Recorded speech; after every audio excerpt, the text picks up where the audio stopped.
Seperti diketahui, Piala Dunia antar klub mulai tahun depan menggunakan format baru, yakni berisikan 32 tim dari 6 federasi FIFA. Kompetisi format baru itu akan digelar pertama kali di Amerika Serikat sebagai pemanasan jelang Piala Dunia 2026.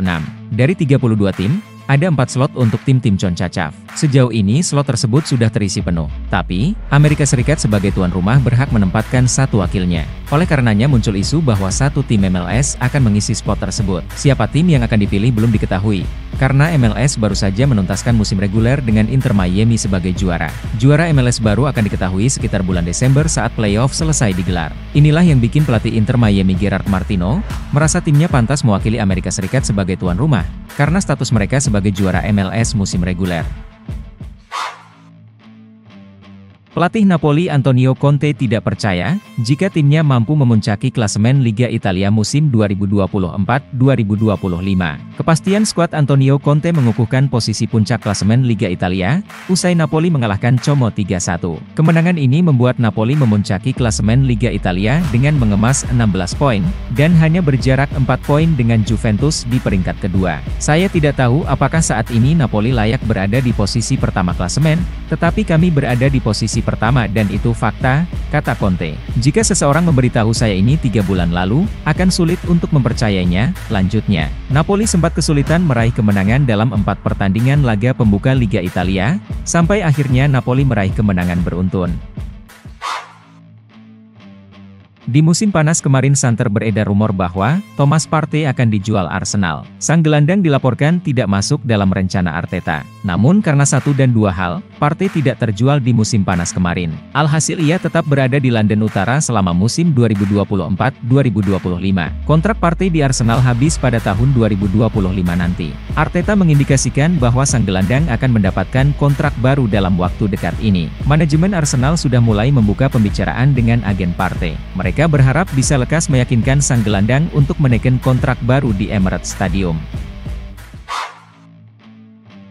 Dilansir Fabrizio Romano, pengadilan arbitrase olahraga sudah memeriksa banding Pogba. Mereka memutuskan untuk mengurangi hukuman Pogba. Sang gelandang awalnya dihukum selama 4 tahun tidak boleh bermain sepak bola. Namun hukuman ini dipangkas lebih dari 50%. Jadinya sang gelandang hanya diskor selama total 18 bulan saja, sehingga ia bisa comeback di skuad Juventus dalam waktu dekat ini. Per Januari 2025 nanti, Pogba sudah diperbolehkan untuk berlatih bersama tim utama Juventus. Namun ia harus menunggu sedikit lebih lama untuk bisa bermain. Ia baru bisa comeback di bulan Maret 2025 nanti saat hukumannya sudah selesai. Jadi Juventus akan mendapatkan tambahan tenaga yang berharga untuk tim mereka. Sebuah manuver menarik akan dilakukan Barcelona di tahun 2025 nanti. El Blaugrana dilaporkan akan mencoba membajak Alejandro Garnacho dari Manchester United. Barcelona membidik Garnacho sebagai pengganti Nico Williams. Barcelona awalnya ingin merekrut winger Athletic Bilbao tersebut. Namun Williams menolak tawaran itu dan tetap bertahan di San Mamés. Itulah mengapa Hansi Flick mencari opsi pengganti untuk timnya. Dan Garnacho dinilai bakal jadi tambahan yang bagus untuk Barcelona. Barcelona dikabarkan sudah menyiapkan tawaran yang cukup besar untuk sang winger. Mereka akan menawari MU uang sekitar 50 juta euro untuk Garnacho. Barcelona berharap manajemen MU menerima tawaran mereka itu dan melepaskannya di tahun depan. Liverpool dikabarkan sudah melemparkan tawaran yang menggiurkan untuk bintang Borussia Dortmund Karim Adeyemi dan menyiapkan sang pemain sebagai penerus jangka panjang Mohamed Salah. Menurut Bild, Liverpool telah mengincar Adeyemi cukup lama. Mereka telah mengirimkan pemandu bakat untuk menyaksikan pemain sayap tersebut beraksi di Bundesliga dalam beberapa kesempatan. Dengan kontrak Salah yang akan berakhir pada akhir musim, dan belum ada tanda-tanda perpanjangan, manajemen The Reds kemungkinan akan mulai mempertimbangkan kepindahan pemain sayap anyar yang berkualitas tinggi, dan Adeyemi kini tampaknya masuk dalam radar mereka. Cederanya Gleison Bremer tentu saja menjadi pukulan besar bagi Juventus. Bianconeri pun dilaporkan akan mencari penggantinya. Ada laporan bahwa Bianconeri mungkin akan mencari pemain yang berstatus free agent. Namun kini ada kabar yang menyebut bahwa Direktur Juve yakni Cristiano Giuntoli akan berusaha mendatangkan bek pada Januari 2025 nanti. Rumor ini dilansir oleh Gazzetta dello Sport. Kabarnya Juve mengincar bek Arsenal, Jakub Kiwior. Bek asal Polandia ini tampaknya dipilih karena ia sudah familiar dengan Thiago Motta saat masih di Spezia. Gelandang Real Sociedad, Martin Zubimendi buka suara terkait kabar bahwa ia menyesal batal bergabung dengan Liverpool. Ia menegaskan bahwa kabar yang beredar itu adalah kabar bohong semata. Kepada Noticias de Gipuzkoa, Zubimendi membantah bahwa ia menyesal batal pindah ke Liverpool. Meski Sociedad sedang mengalami kesulitan, ia menyebut bahwa ia masih bahagia bersama Sociedad. Zubimendi juga optimistis bahwa tren negatif Sociedad akan berakhir. Ia percaya timnya akan bangkit dan kembali ke jalur kemenangan. Saya sama sekali tidak menyesal bertahan di klub ini. Saya sudah membuat keputusan ini dengan sadar, dan bagi saya ini keputusan terbaik yang saya buat, ujar Zubimendi. Joshua Zirkzee tampil apik ketika membela Bologna. Hal tersebut membuatnya diincar tim-tim top Eropa. Ia sempat dilaporkan diincar oleh AC Milan. Namun Zirkzee akhirnya malah merapat ke Manchester United. Joshua Zirkzee sejauh ini sudah tampil sebanyak 9 kali bagi Manchester United. Tapi performanya kurang sesuai ekspektasi dan ia baru mengemas 1 gol. Ruud Gullit kemudian berbicara soal keputusan Zirkzee pindah ke Manchester United. Ia mengatakan harusnya sang kompatriot gabung ke AC Milan. Ia tahu Serie A dan beberapa musim tambahan di kompetisi ini di klub papan atas seperti Milan akan ideal untuk perkembangannya. Sekarang, ia berada di klub dengan banyak masalah, yang membuat perkembangannya tidak mudah, kata Gullit kepada Gazzetta.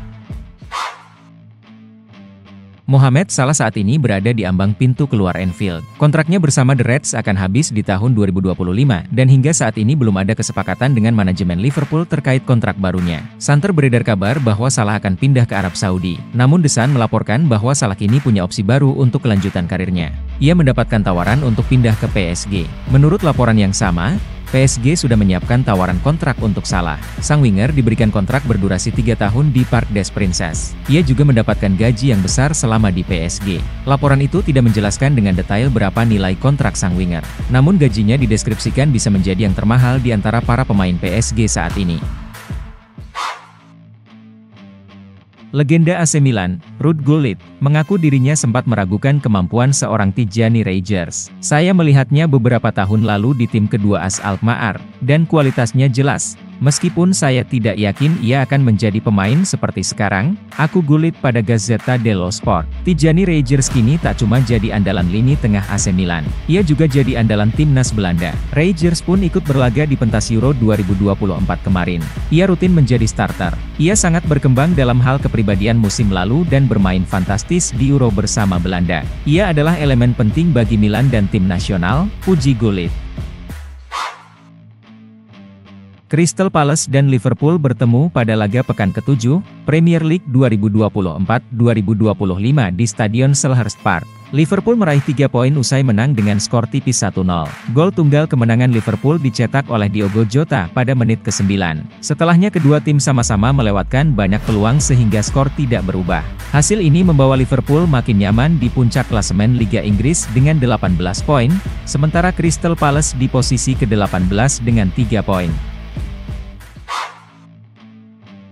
Manchester City sukses memetik kemenangan di pekan ke-7 Premier League 2024-2025. Berhadapan dengan Fulham, The Citizens mampu menang dengan skor 3-2. Fulham unggul terlebih dahulu di laga ini berkat gol Andreas Pereira. Namun City mampu membalikan kedudukan berkat sepasang gol dari Mateo Kovacic. City berhasil menambah keunggulan mereka berkat gol Jeremy Doku, sementara Rodrigo Muniz mampu mencetak gol kedua Fulham di laga ini. Berkat tambahan 3 poin ini, Manchester City menempati peringkat kedua klasemen sementara Premier League dengan raihan 17 poin. Sementara Fulham harus rela turun ke peringkat 6. Arsenal menjamu Southampton pada pekan ke-7 Premier League 2024-2025 di Stadion Emirates. Arsenal meraih kemenangan dengan skor 3-1. Arsenal sempat tertinggal lebih dahulu oleh gol Cameron Archer di menit 55. Namun Arsenal mampu bangkit dan menang berkat gol Kai Havertz di menit ke-58, Gabriel Martinelli menit 68, dan Bukayo Saka menit 88. Berkat hasil ini Arsenal tetap berada di posisi ketiga dengan 17 poin. Borussia Dortmund harus menelan kekalahan saat berkunjung ke markas Union Berlin dalam lanjutan Liga Jerman. Bermain di Alte Forsterei, Dortmund menyerah dengan skor 2-1. Union unggul 2 gol terlebih dulu, lewat Kevin Vogt di menit ke-26, dan Jorbe Vertessen menit ke-45. Dortmund hanya bisa membalas sekali, lewat Julian Ryerson di menit ke-62. Hasil ini, mengantarkan Union Berlin ke urutan 6 klasemen Liga Jerman dengan 11 poin. Bayer Leverkusen menjamu Holstein Kiel dalam lanjutan Bundesliga. Bertanding di Bay Arena, Leverkusen ditahan imbang 2-2. Leverkusen unggul cepat 2-0 lewat gol Victor Boniface di menit 4 dan Jonas Hofmann menit ke-8. Namun tim tamu justru bangkit, dan mereka sukses memaksa laga berakhir 2-2. Berkat gol Max Geswill di menit ke-45, dan penalti Jan Vieta Arp menit ke-69. Hasil ini, membuat Leverkusen tertahan di urutan kelima klasemen Liga Jerman dengan 11 poin. Al-Nassr memetik kemenangan di lanjutan Saudi Pro League 2024-2025. Berhadapan dengan Al-Orobah, mereka mampu menang dengan skor telak 3-0. Gol-gol kemenangan Al-Nassr disumbangkan sepasang gol Sadio Mane dan 1 gol dari Cristiano Ronaldo. Berkat tambahan 3 poin ini, Al-Nassr naik ke peringkat ketiga Saudi Pro League dengan raihan 14 poin. Inter Milan sukses mengalahkan Torino dengan skor 3-2 dalam laga Giornata 7 Serie A 2024-2025 yang digelar di Giuseppe Meazza. Marcus Thuram menjadi bintang kemenangan Inter atas Torino dengan memborong 3 gol alias mencetak hat-trick. Torino memberi perlawanan lewat gol dari Duvan Zapata dan Nikola Vlasic. Berkat hasil ini, Inter kini menduduki peringkat 2 di klasemen dengan poin 14. Sementara itu, Torino di posisi ke-6 dengan poin 11. Real Madrid sukses mengalahkan Villarreal dengan skor 2-0 dalam laga Jornada 9 La Liga 2024-2025 yang digelar di Santiago Bernabeu. 2 gol kemenangan Real Madrid atas Villarreal masing-masing diciptakan oleh Federico Valverde di babak pertama dan Vinicius Junior di babak kedua. Berkat hasil ini, Real Madrid kini menduduki peringkat 2 di klasemen dengan poin 21. Sementara itu, Villarreal di posisi ketiga dengan poin 17.